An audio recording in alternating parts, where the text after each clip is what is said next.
Hi, welcome to Bari-Nation, where we support the bariatric community with humor, humility, and honesty.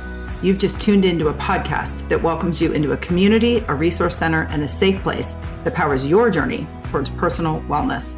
Our goal is you leave us today feeling hopeful, inspired, and ready to live your best bariatric life.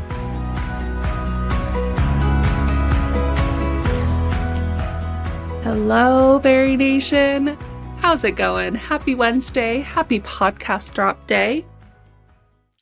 Today, like I said, it's a Wednesday. And not only is it podcast drop day, it's also the Beginner Bariatrics Meetup Day. I lead every single Wednesday a Beginner Bariatrics Meetup where we just sit and talk about beginner bariatrics, pre-op, newly post-op.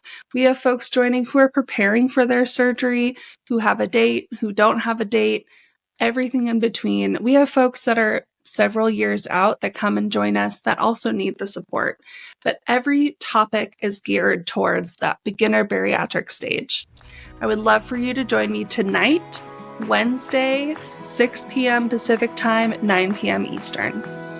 All right, welcome everybody to the first Men's Roundtable podcast brought to you by the Bari-Nation Network. We're kind of branching off a little bit, doing something just a little bit different. We're going to talk, this is going to be centered around the men's stuff and men's aspect of kind of the whole journey, whether it be mental health, the bariatric journey, just kind of regular life stuff.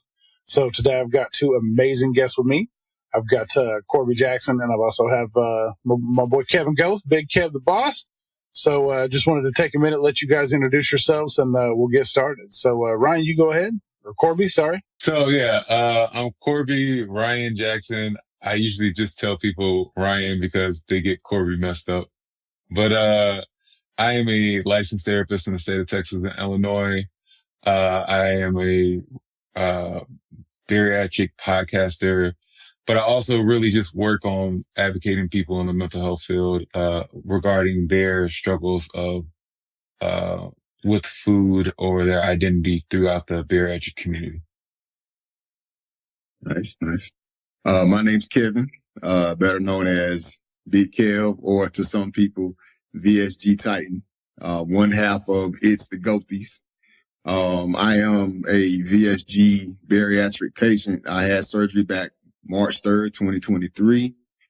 Me and my wife did it together, and I'm just here part of the community to learn from my brothers here and to gain aspect, knowledge, and wisdom from them alongside my journey to give out and help newcomers that are coming in. So I believe that's where I fit into this realm of space. So yeah, I'm glad to be here. And for those of you that may not know, my name is Jason. I am 1/3 of Bari-Nation. I helped found Bari-Nation way back when, about almost 5 years ago now. And I had VSG surgery March 11th of 2020. Dealt with a little bit of regain about 3.5 years out. Had a revision to SADI on December 12th of 2023.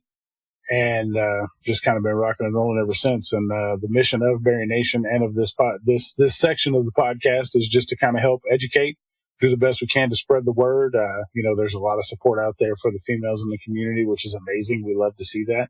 But at the same time, we're trying to kind of bring up the rear on the men's side too, because men need assistance too, whether we want to admit it or not. So it's kind of what we're going to talk about today. Mm-hmm. But one of the biggest things, that one of the reasons I wanted to bring both of you guys on here today is we talk about a lot about, our journeys, and we talk about kind of where we are today and all the, how we started and all that, but we don't really talk about what brought us to the decision to actually have the surgery. Like, because men can be stubborn. I know speaking for myself, I can be like, it was hard. Like I probably put this thing off for about 5 years before I actually decided I had to have the surgery, because I've told myself the same things. I can do it on my own. I'm not going to do that. I'm not cheating, I'm not going to cheat and, take the easy. I told myself that. I've never been told that by any outside person, but I told myself that. I was like, why would I do it the easy way when I could just, put the hard work in and do it? Because as men, that's one of the things we're ingrained to hear, is that hard work pays off. You got to put the hard work in. Nothing comes for free. No such thing as a free lunch. All the things that we hear growing up. So, it really was hard for me to make the decision to actually have the surgery. And I know that I've talked to both of you guys about it. It's kind of the same situation. So if you guys want to talk a little bit about what it was that led you to make that decision, and how long it took you, and why do you think you put it off? So for me, I'll go back to maybe 2013 when the first doctor to say, "Hey, I think that you should get surgery." And I was like, "Cool." She sends me a referral. Never go to referral, right? And then 5 years later, I was working for a company, and one of the guys is like, "Yeah, my doctor, works in helping people with weight loss." I was like, "Oh, okay, cool. Let me see that." And then because I noticed how exhausted I was. Like I'll be standing up sleeping. I'll be like, I'll be like eating food for no reason, but because I thought it was energy. There are so many different narratives of different conversations of what food was in the relationship to how I felt, that I can justify any feeling I had for what food meant for it. Right. Like, for instance, I'm tired. Okay, cool. Get the Red Bull, get a bag of chips. Right. I was like, "Oh, you want to go to sleep? Great. Crash out. Let me go get a big bowl of cereal. I eat this. I know I'm going to knock out. I'm being a comatose." Right. There are so many ways I use food to feed a feeling. And I end up seeing this doctor, and he was like, "Yeah, you can benefit from using one of these weight loss drugs. It just came out." And that time it was Saxenda. And I remember taking Saxenda, and I was like, "Okay, I feel the weight loss." I knew I couldn't eat certain foods because of the negative reaction to it. And I was doing that for about a year or so, but I was still going in and out the hospital like every 3 months, like clockwork. And until like I personally said, I'm fed up with hearing what the doctor has to say about I have to eat healthy, I have to change these things. Cause then I was like, I listen a lot, but I don't act a lot on what I listen to. Like, I was like, I'm so comfortable on hearing what people will tell me, and I respond, "Yeah, I know that. I know that. I know that." But if I know, why don't I act on what I know? And I think it's just my bullheadedness and my ego at the time. Realistically, I know it was my bullheadedness and my ego, because I wanted to do it my way. And again, my way had to be the best way doing it. And an element is, if it was so good of my way of doing it, why haven't I seen the results to Bro, kind of listen, me match and what my that wife felt used like? to go round and round about that. She'd be like, "What, and my thing to me is I had the same situation. Like, people would say the same shit to me. And I feel like like what you had said, like, I'm going to do it my way. Mine was, you're not going to tell me what to do. Like, I'm grown. I'm a grown Mm-hmm. ass man. I'm a giant in this space. Like, you're not going to tell me what I need to be doing, and I'm going to show you, because I'm going to do what I want to do, not what I'm supposed to do, because I can do what I want to do. Like, I've worked hard, I've done the things, and I'm just going to do this, and you're not going to tell me. Like, my wife has a video of me somewhere. Like, I went to the store and bought one of those, was it a 6-pack of the like Crystals or White Castle burgers that are like in the freezer section? And I heated them up, all 6 of them on a plate. And she came in when I was in the middle of eating them. And she was like, "Oh, did you make us burgers?" And I said, "No." I was like, "These are mine. Like, I don't know what you're going to eat, but these are mine. Like, these are for me." And she took it Right. and recorded, like, she has a recording of me. And I'm just standing there, and she's like, "Your son wants one." And I was like, "No." And I'm shoving them in my mouth so that nobody else can have them, so that they're mine, like all mine. And she's like, "You're ridiculous right now, because you won't like, you're not even sharing food with your own child. You're just shoving them in your face so that nobody else can have them." And at the time, I felt 1,000% justified, because I bought those for me. I was doing the things like, you're not going to tell me that I have to share this shit with anybody. And going and looking at the recording now, it's ridiculous. Like, I just look at it and I'm just like I'm disgusted with my own behavior, not necessarily what it looked like or any of that stuff at the time, but it's the behavior of it all. Like, why would I deny anybody? Like, there's no realm of existence where I need to eat 6 cheeseburgers at one time and can't share with anyone. And I was just like, Right. I stood 10 toes down and was like, you're not taking shit off my plate. And it was funny to me. Like when I look back at it now, it's funny because I'm just like, that's ridiculous. Like why the hell in my mind could I not recognize the fact? And I was at my heaviest and then some. I was 468, 470 easy. And I'm still just like the plate is on my belly and I'm just raw, like shoving these in my face. So it's crazy to me to think how far I've come because I don't do that anymore, but I still will snap back from time to time when my wife's like, do you want to share this meal? And I'm like, no.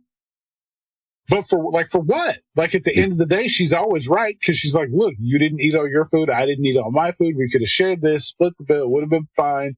And I'm like, yeah, but in my mind, when it comes time to order, I can't come to that conclusion then. I can only come to the conclusion after the fact.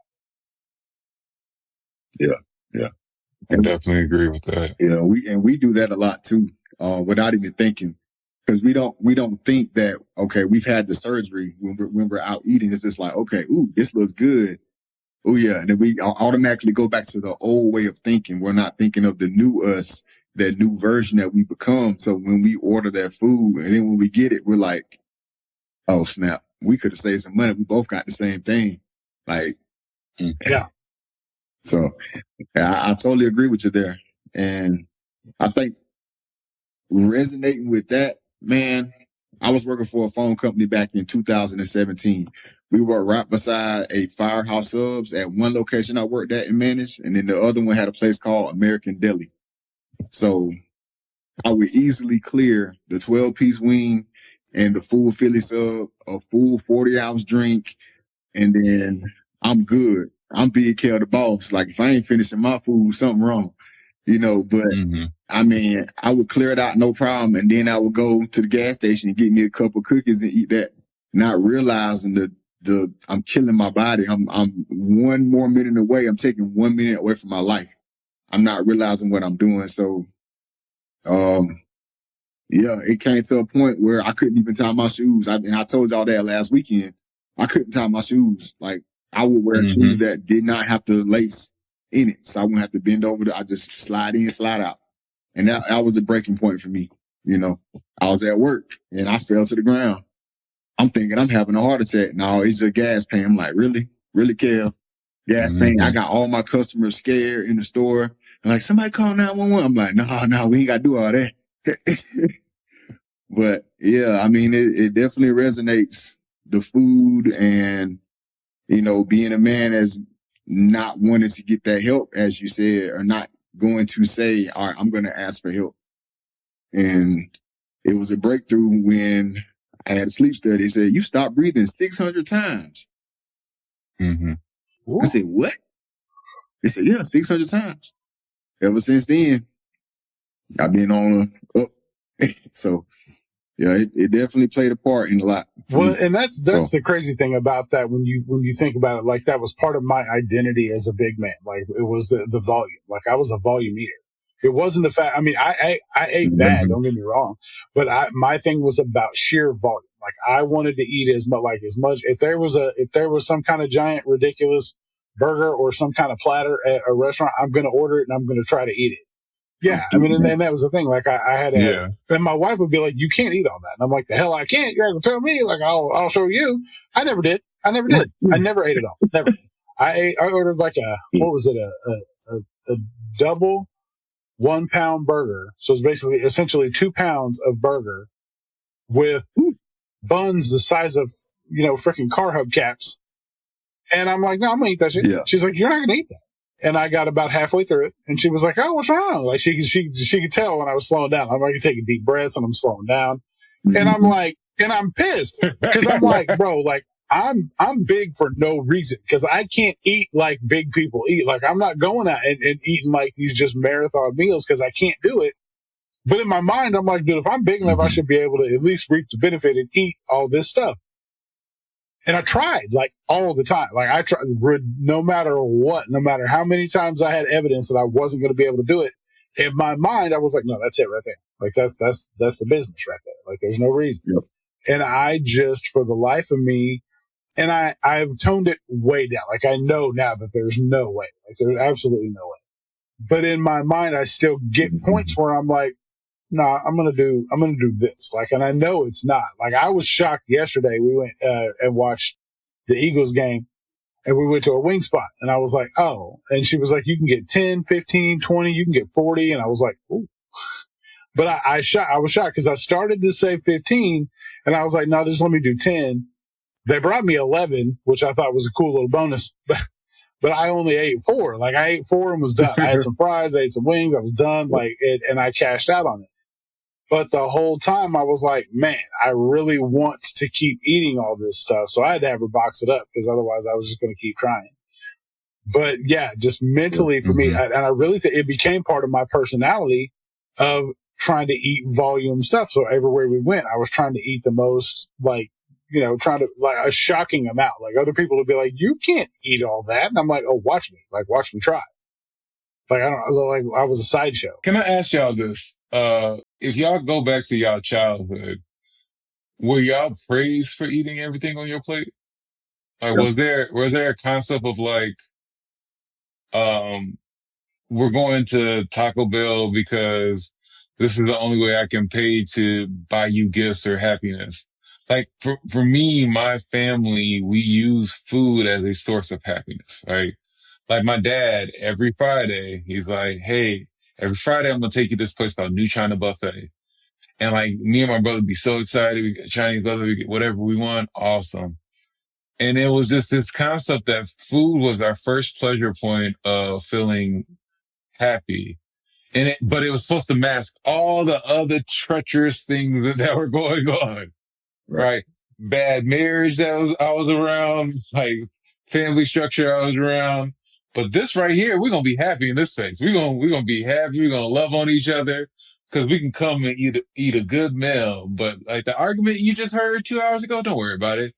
Like, go ahead and eat these chicken. Like, that's kind of the narrative that I grew up on, is like, food is going to be happiness regardless if you're depressed, sad, whatever, right? And that kind of was identified even from just It's like a family to damn Tyler friends. Perry movie. You got to go through 3 hours of shit just to get 30 minutes of happiness. So you got to live your whole week dodging pitfalls and dealing with all that horrible stuff just to get your 30 minutes of buffet time.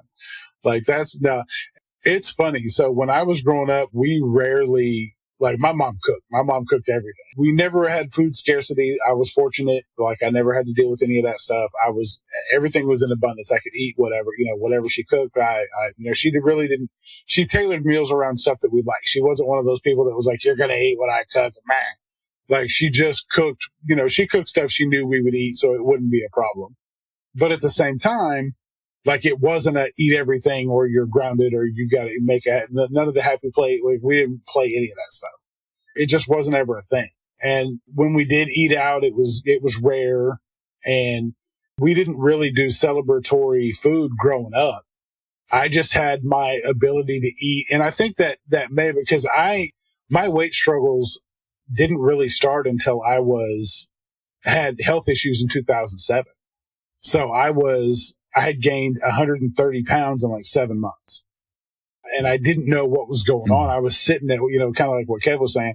I was sitting at work and I thought I was having a heart attack. Like it legit came on and presented like a heart attack. And so they did, like my supervisor called 911, and they came and they were like, trying to figure out what was happening. And eventually what they came to the conclusion of, after they carted my ass by ambulance, that's always fun to get put on the stretcher in front of your coworkers and drug out by the ambulance, was my blood pressure spiked and my blood sugar dropped. And those together in one setting, present as a heart attack. So I had to go, like the whole thing. They took me to the hospital and put me in the ER doing all the stuff. But that's when I came to find out, like my thyroid had just stopped. Like my thyroid had zero output. There was zero function in my thyroid, like nothing. And I had, like, my whole map was jacked. So like my thyroid wasn't working. My liver enzymes were high, like I was an alcoholic, but I've never drank in my life. So it turns out my body was in such disarray. I was pounding ibuprofen and Excedrin migraine by the handfuls, and just until the pain, because the doctor would be like, well, how much do you drink in a day? And I'm like, what do you mean? He was like, alcohol. I said, I've never drank in my life. That's never a drop. And he was like, your liver enzymes are high like an alcoholic. And I was like, he goes, what do you do? And I was like, I get headaches. And he goes, well, what do you take? And I was like, ibuprofen and Excedrin migraine. He goes, how many? I said, till the pain stops. And he was like, do you like your liver? And I was like, well, we've become attached over the years. Yeah. I mean, you could say like, we hang out. And he was just like, you need to stop all that like now. So like my labs came back just terrible. And so that's when but even still from that point on, I never, I couldn't get control of the weight until the fact that I hit my high point all the way in probably 2018 and rode through it, or 2017 probably, and rode it all the way through 2020 when I had surgery. Yeah.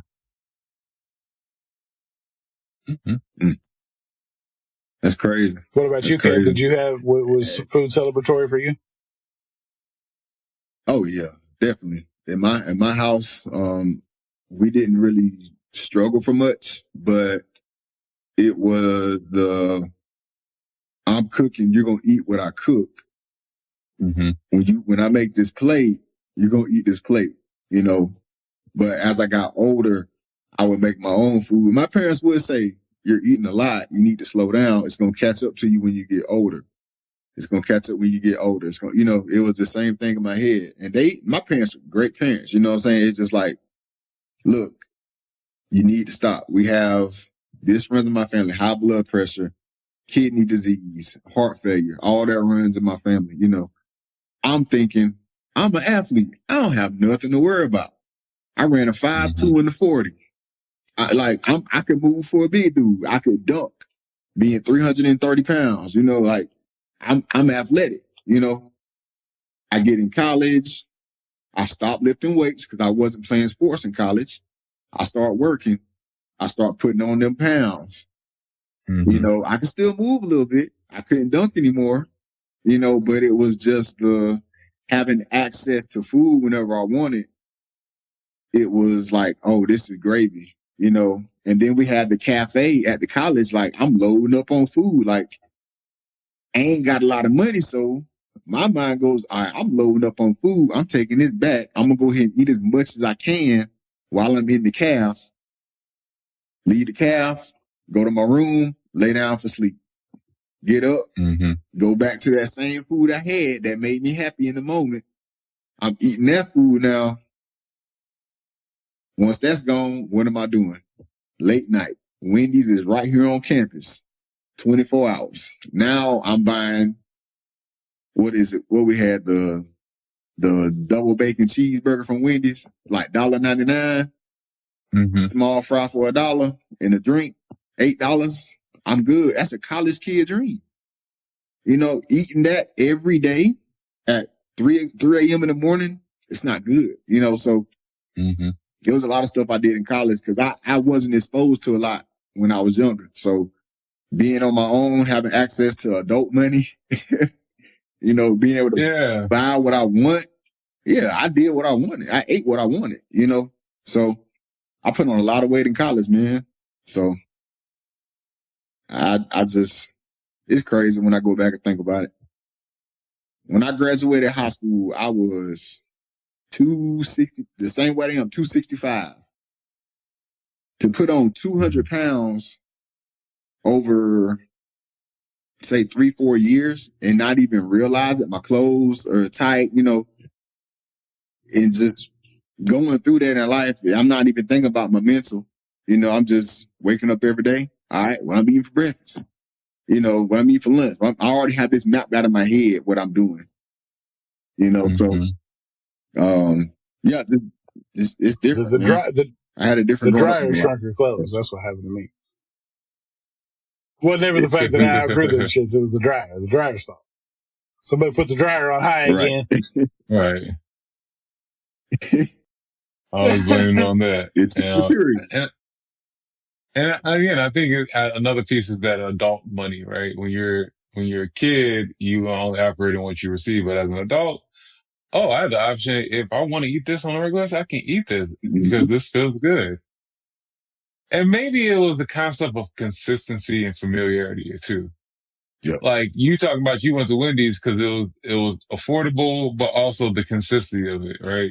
You knew what you were getting, so you didn't really change it up. You didn't really switch up because it was a consistent meal, right? I think one of the things is in male stubbornness is the aspect of we thrive off consistency because we don't like change, right? Yeah.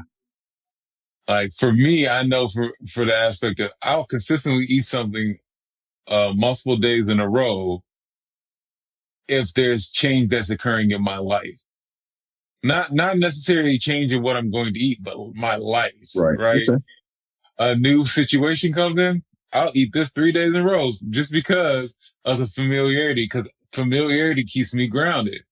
Because I don't want to operate in saying like, okay, this is changing, and now if I were to eat something that I haven't ate before, and say, for instance, I don't like it, now I'm predicting an element of, I don't like this food, so now everything in my life's changing, and I'm more panicked, so I'm gonna have to go back and eat more of what's consistent. Like it's just it's a terrible cycle that Well, is it's created. controlled chaos because if everything else is going wild, you got the one thing that you can control.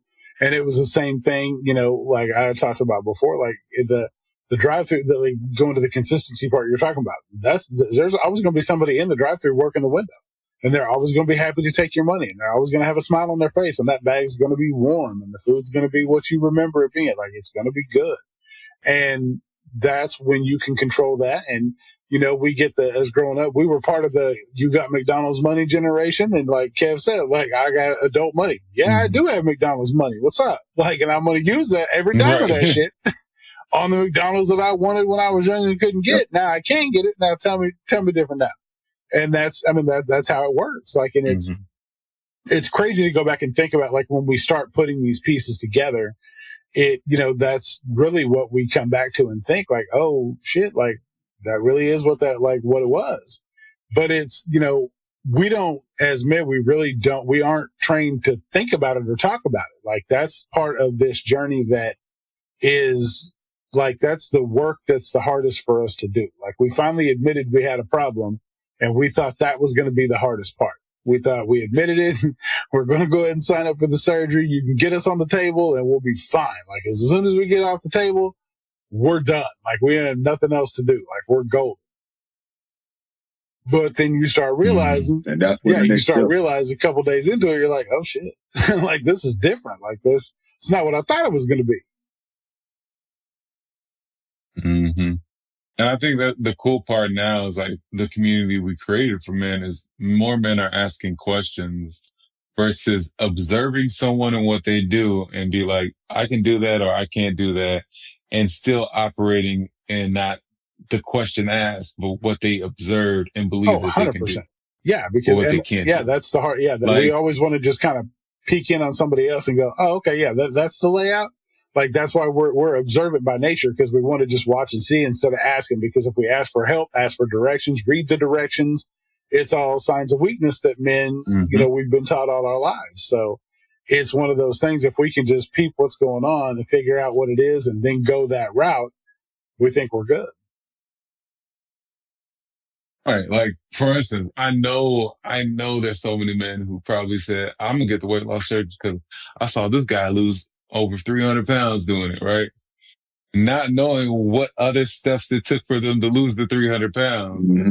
And because they just observed that, right? And they have a belief that they can, it then is translated into, all right, I got the surgery and I'm going to just do what I know. So you're operating on old fallacies of what you know. And the only other thing that you changed was the fact of what you believe someone else did, you could do too. Yeah. So that creates a continuous cycle of letdowns, because now it's like, why am I not losing enough weight? Why is this not happening fast enough? And now you're frustrated. And then again, what frustration brings in, I'll eat what I used to do because I know that made me feel better than what my results are, because I don't see a result. So I might as well eat what I know. Yeah. And I think that's another beautiful part of it is us being able to realize certain things and be able to tap into and be like, okay, that just reminded me of something. Let me not go down that path. Let me not do that. Let me put some reminders in place. Let me put some boundaries in place for myself. Because I think if we put boundaries and stuff for ourselves in place, then it'll be a lot better down the road. And like you said, somebody may see your 300 pound, 400 pound weight loss, and that's going to give them the courage to step in and do it. And I think that's a beautiful thing, but they have to realize that everybody's journey is going to be different. Mine is different from Jason. Jason's was different from yours, but that's the beautiful thing about this whole men coming together is that we can all share our experiences and tell each other, hey, this is what I went through. This is, how I got here, the good, the bad, and the ugly, and if we can't do that, then I don't think we're going to continue to grow. So I like the growth, like Jason said, in the last 6 months, it's been so much growth and just being able to do this. I thank Jason for even letting me come on here because even though I'm 2 years in, I love to hear everybody else's experience with this, So yeah, I think much like you said, Kev, it's been good to see. Probably, yeah, like I said, probably the last 6-7 months, it really has been an explosion of men feeling safe enough to talk about their journey and their vulnerability. Like, people will talk about their journey all day long, and if you ask them how it went, they're going to tell you it was fine. But it's not until you really start digging in and kind of poking and prodding a little bit that we've seen men in the community really start becoming vulnerable. A lot of that happened with your challenge too, Ryan. Like, people started developing and talking about stuff that they didn't talk about like ever. Like, and they would talk about it ahead of time and be like, listen, I don't share this with people. I don't talk like this on here. Like, the vulnerability aspect of it was so major because I think, no man likes to talk about the issues that they have, the troubles that they've seen, the things, because we don't feel like anybody wants to hear it. Like, they just want us to keep our head down, keep it moving. If we're not producing, if we're not providing, if we're not protecting, but then we need to go do one of those three things because we're not busy enough if we're not doing one of those three things. And it really breeds a community and a mindset that nobody wants to hear our problems. Walk it off, work harder, just do your thing and be a man about it is what we've heard since we were young. And, I really look at it like having the change and the shift in the community has really been amazing because more people are able to stand out and say, let me go find the help that I need. Let me go seek, assistance with what I'm doing. That's why I was so good to see, like, we started that men's group chat on Instagram and it's blown up. Like, people are in there every single day back and forth. And it's not always just the same people. Like, a lot of times with guys, you'll start a group and like first few days, like a bunch of everybody will chime in and then you just see it kind of taper off as time goes on because people just stop because we're great starters as men. We'll start a bunch of shit. But it's the follow through and get to the end point that we just don't do a lot of. And I've seen that grow and flourish. And I love the fact that we're able to do that because it is getting people more comfortable with talking about stuff. And I've seen changes in a lot of people coming and asking for help and doing things that I know we wouldn't have done before. You're right. You're right about that. And I feel like men are being more vocal. Even I like even looking at the space of where you got guys concerned and worried about men to follow through and check on them, right? Not this aspect of we're just gonna leave this in the chat and everyone ignore. No one's ignoring people, right? How many times have you ever felt ignored in a space with other men and when you vocalize something and they were like, man, dog, I can't help you. That's tragic. like, okay, cool. I told you, I was coming seeking for guidance and now I don't get guidance. And now I just say, let me go back into my cubbyhole and not to talk to anybody else about it. Because the one time I went out my cage to tell someone about how I felt, I got denied. So like, why would I want to feel Well, that it feeling sucks again? because those people were just scared of sharing their own vulnerability, so they didn't want to talk about it. So they're like, "Oh shit, not me. I can't tell you anything about that because that's never happened to me before." Knowing damn good well, we're not talking about stuff that's just one off. Like everybody has experienced a lot of the stuff that we have. You know, it may be in a different way. It may present itself different, but it's not going to be like. Very, very rarely is it that we experience some shit that's just a complete one off. And so for people to feel like they can't reach out and say something or even be like, man, I get it. Like, I'm sorry you're struggling. What can I do to help? Like, they just want to, like, it's so ingrained in us to be like, oh shit, not me, bro. Hope you figure it out. Like, take care, bro. Like, that's wild to me. And it's happened. Like, you're right. It happens a lot.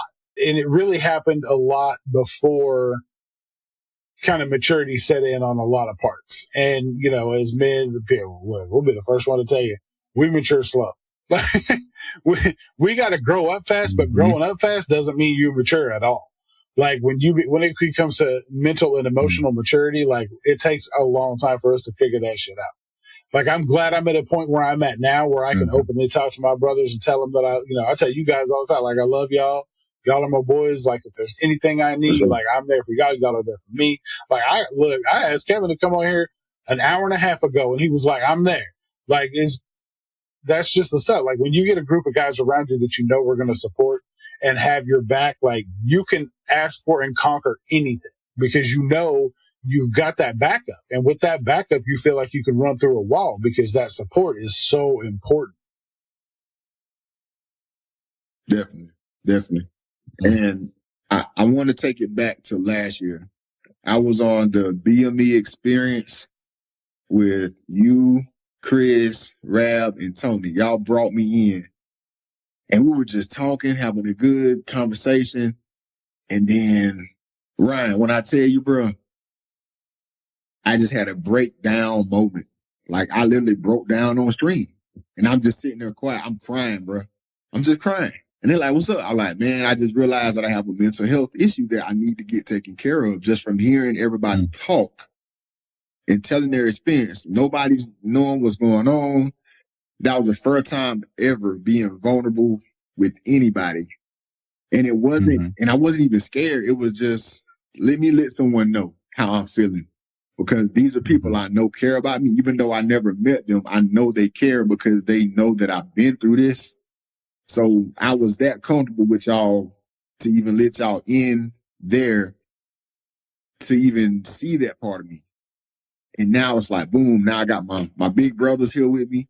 You know what I'm saying? I got my brother Ryan with me now. You know what I'm saying? It's like, man, like I have a group of brothers here that understand me.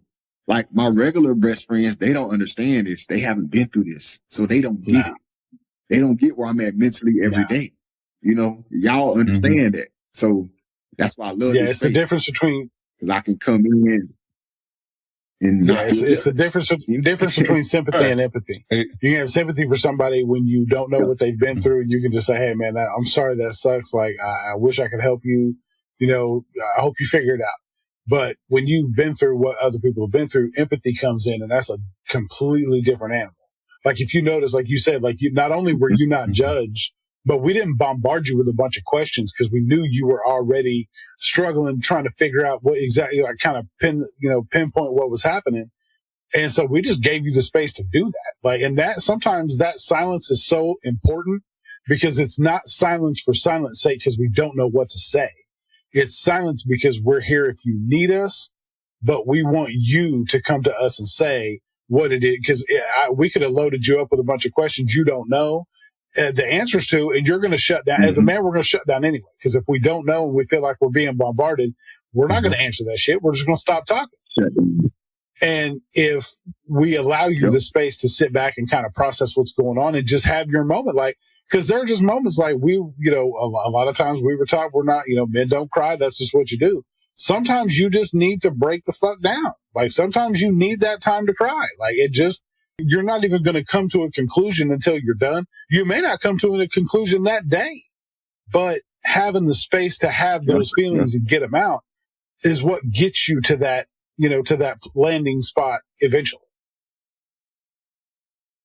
Yep. And then just to to get the messages after, just be like, hey, reach out to this person. Hey, I got a person here if you need to talk to this person here. And I'm like, cool. Like, I got insurance. Insurance will cover 5 sessions a year. So it was just the feeling accepted in that moment is what really brought me down. Like, I've always been a humble person my whole life, but to be able to do that on a panel with people, it just, yeah, I felt free in the moment. Like, it was freeing for me. Mm-hmm. Like, it's no other way to explain it. I just felt free. It's because you're being authentic. I think what people don't realize, emotional breakthroughs are your most authentic version of you. Mm-hmm. Like, there's not a time where I've experienced crying and I wasn't just speaking about how I truly felt. Yeah. Because one, I'm crying because I'm hurting to say this, because I might not have ever said this or presented this or expressed this before. But now I'm able to share this and be open with this emotion. And it is free, right? You're releasing, right? And that's a beautiful thing, to release the weight of an emotion that you never shared. Most definitely is. Yeah, no, it's Most huge. definitely is. Yo, how about this? Like, here on the flip side, like, we might not have shown emotions in our life where we were going through stuff that we were struggling with. How many guys still haven't cried about giving themselves the emotion when they're proud of themselves? Yeah, that too. There are a lot of men out there who struggle with giving the cry of being proud of themselves, right? Cause they normalize, I'm doing hard work. I'm just doing it because it was necessary. Or it's like, nah, bro, it's like, this is your moment. Yeah. No, a lot of them don't take it as the moment, though. A lot of them take it as that's what happens when you work hard. That's what's supposed to happen. I was supposed to have been here anyway. If I would have let myself get where I was, I would have stayed here, or I would have been like Kevin's back in his high school way. You know, in his mind, he could have easily been like, well, shit, if I just wouldn't have gone off the deep end, I would have stayed here anyway. So what's there to be proud of? Like, really, all I did was snap myself back from where I was, where I shouldn't have got to in the first place. And it's so easy for us to step into that. Like, you saw me step into that mindset right then, automatically, without even having to think about it, because that's legitimately how it presents itself to us as men. And it really does. It's hard to get out of that mindset, no matter how much work you do, no matter how much time you spend, no matter how much therapy, no matter how all that stuff. It's very hard to cycle out of that, because think about it, I'm 48 years old. I'm about to be 49 years old in a week. And if you really think about it, like, think of how long it takes to remap what I've learned in those 48 years. Like, it's a lot. So, I mean, and it may be something that I never completely are able to remap. I can use coping skills that I've been taught, but to completely remap where that old shit, where I don't have to fight the old stuff off. Yeah, that's rare. I mean, at my age, it's not rare. It's not saying that like therapy's pointless or any of that stuff. Like, it's not pointless to still try and do the work. Like, you got to do the work to be able to get to the point where you can use coping skills to get through it. But at the same time, like, to say that I'm just going to make this change overnight, like, you've got to give yourself the space and grace to be able to get to the other side of that, because it is not going to be something it's not going to be easy, and it won't be overnight. True. No, absolutely.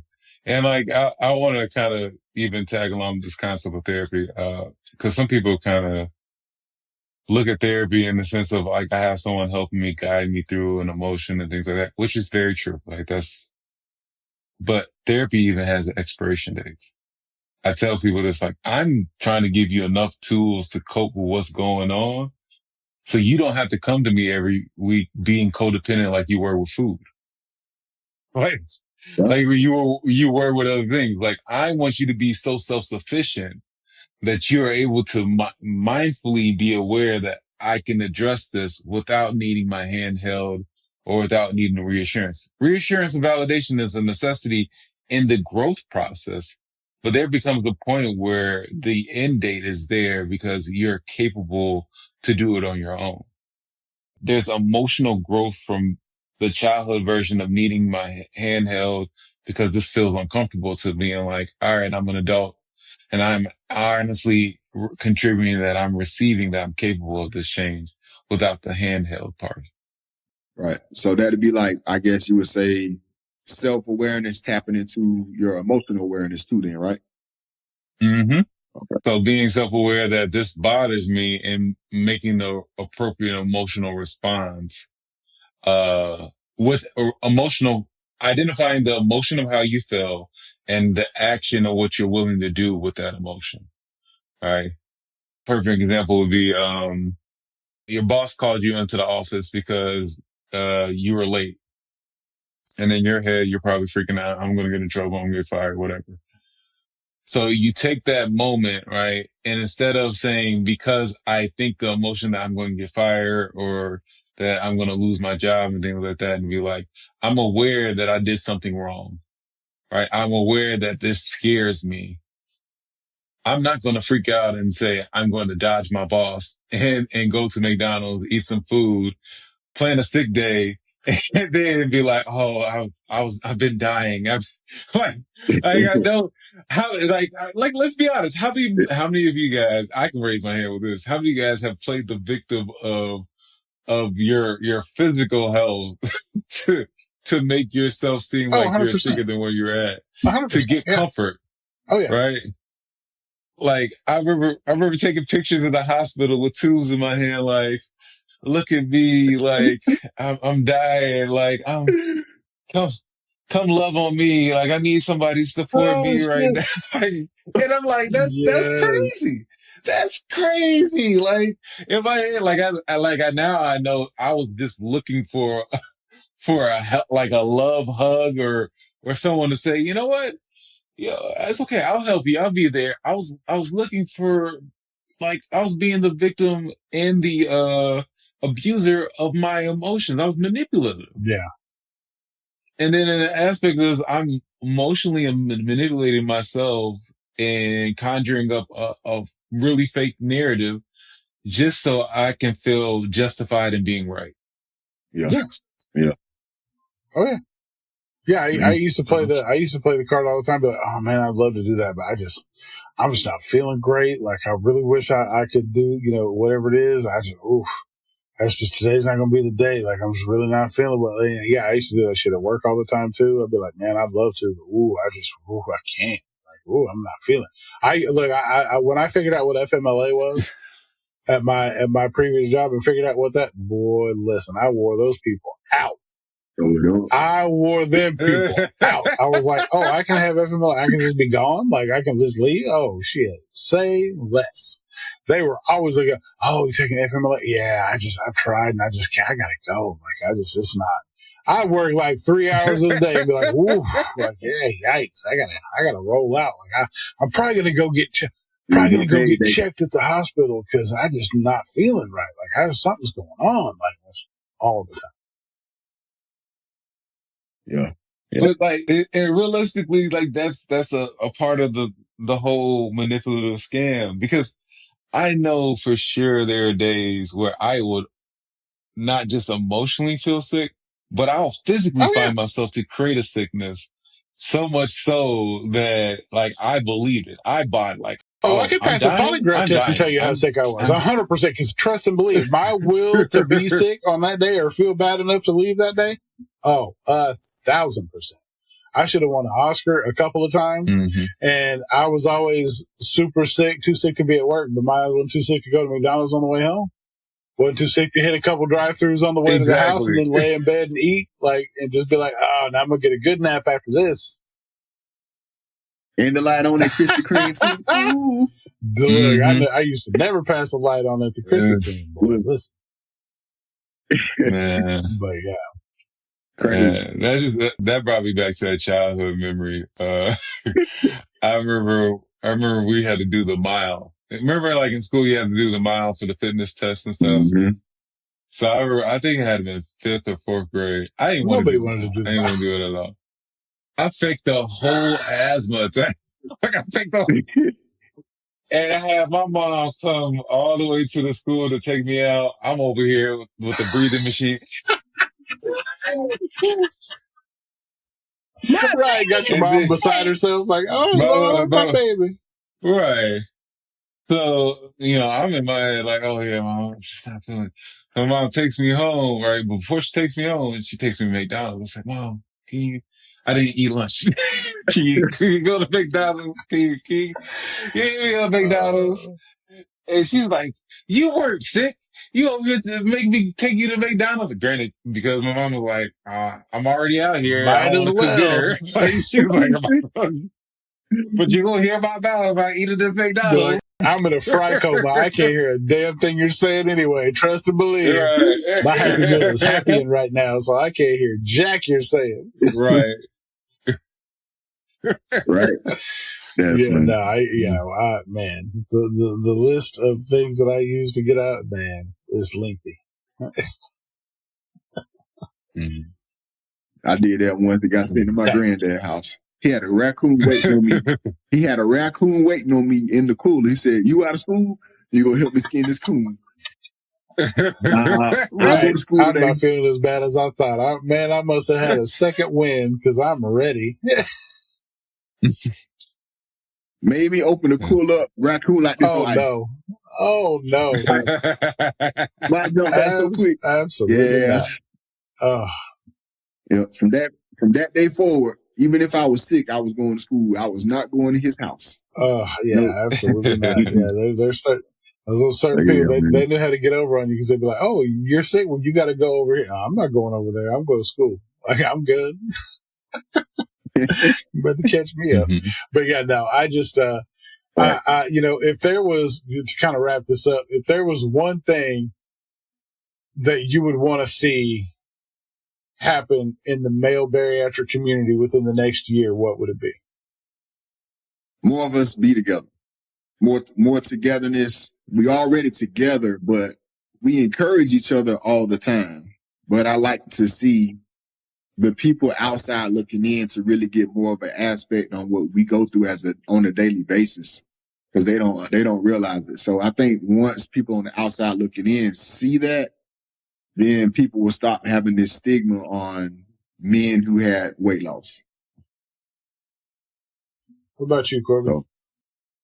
For me, I've always had this big dream or aspiration, because I used to work in addictions like alcohol and drugs, that if I create a AA or NA community for the bariatric men, I get men who've been through the surgery, been through the mental health journey of it, to sponsor people who are just in the beginning of the journey and like coach them through the different stages or changes that happen, right? The different lifestyle changes and things like that.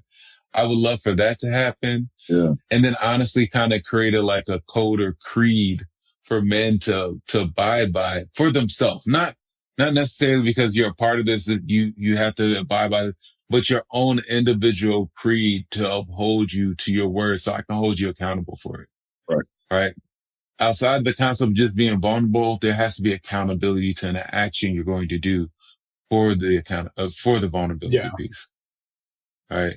Like if I'm telling you vulnerably that, hey, I just ate some chicken and I just had a tub of ice cream. All right. That's just me just sharing it because I already did it already. Right. But here's the accountability piece. What are we going to do to prevent you from having that tub of ice cream? What caused that tub of ice cream? So now I'm holding you accountable to the things that you're telling me you're doing, because I don't want to see you die. I don't want to see you become sick again. I don't want you to see you return back to who you saw yourself as just because you thought no one else was noticing. I see you. Well, I think that, a lot of that with the accountability piece and those things, the creed comes from, like, we don't know who we are post-op. Like, we don't know, like a lot of guys, we get to the other side of this thing and we're like, well, I haven't been me for so long. Like, I don't even know what that looks like. And so a lot of things can come out of that, like midlife crisis type level shit. And if there's nobody there to kind of help put the bumpers on and be like, hey, listen, like, I understand, like, you're really kind of feeling yourself right now. Things are kind of going a little, but let's not make any big wild decisions until these, the hormonal swings and things calm down a little bit. Because, I mean, that's the thing, a lot of women talk about, but men don't really talk about the fact that there's a lot of changes and, testosterone level and hormone level and all that stuff in us that we don't address. Because to us, we think that shit's cool. We're like, oh, hell yeah, I'm feeling a lot better. I got my stamina back. I got my sex drive back, my sex drive high, like I'm a teenager again. And, but there's no, like you said, there's no real accountability to it. So you see a lot of dudes like trying to figure out who the next version of themselves is. Cause a lot of people that we talk to don't, they've dealt with weight issues all their life. And so now they've never been, fit or smaller or in a healthier person's body. So they're having a hard time kind of figuring that part out, that aspect out in a safe way where it's not, couldn't be potentially, reckless behavior. And guys just kind of expected to be the homeboy club where we're like, man, hell yeah, that's tight. Like good on you for getting out there and doing your thing and knocking them down or whatever it may be. But if there's nobody there to be like, are you sure what you're doing is the safest way to find who you want to be? Like you can find the next version of yourself without potentially causing harm on the backside of things. Right. Yeah. So that's why I think that accountability piece is so important. So that's good. Definitely. Well, Ryan, where can people, I keep doing it. Corby, where can people find you if they want to follow you on social media? You can do Instagram and TikTok, which until I get the TikTok app back, it's Fade Away Ryan, right? I end up deleting the TikTok app, but you can also find me on Barry Mill Experience podcast every Tuesday. We're on TikTok and we're also now on YouTube. So Barry Mill Experience. Also you can go onto my link tree of Fade Away Ryan, and that's where you can find if you want to book therapy sessions. If you want to look at my website, Reflexive Truths is my company. And it's reflexivetruths.com is the website, and you can go and book your session and see. And you're licensed in Texas and Illinois, right? Stated. Yep. Awesome. Kev, what about you, brother? Y'all can find me on Facebook as Kevin Goethe. You can go on TikTok. VSG Titan is my page. And then it's the Goethes on YouTube and TikTok. We're going to figure out a way to get your TikTok back too, brother. We're going to get that TikTok. Yeah. We're not going to buy you a $10,000 iPhone to get it back. We're going to find. Right. I hope not. And, I got a cookbook that we launched. Jason does have a recipe in it with his wife along in the book. So, awesome. Yeah, man, it's been a slow start to it, but we've got about, I want to say maybe 25 copies sold so far to people inside and outside the bariatric community. So a lot of people are loving it, and I'm loving the love that we're receiving. So I'm going to continue working on this craft. And, the next step for me is, trying to get this back. So I made a video the other day about going to barber school so I can help out my bariatric brothers and sisters who struggle with hair loss. So I want to specialize in making hair pieces for this community. Nice. So I'm going to learn all I can and do what I can.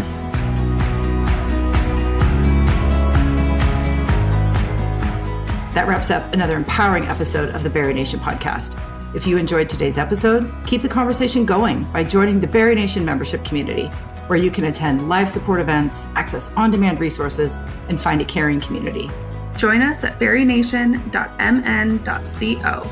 If you found this podcast valuable, help us produce it by becoming a $5 monthly supporter at barinationpodcast.com. And just remember, at the end of the day, you've got this, we've got you, and we'll see you next time. Bye, everybody.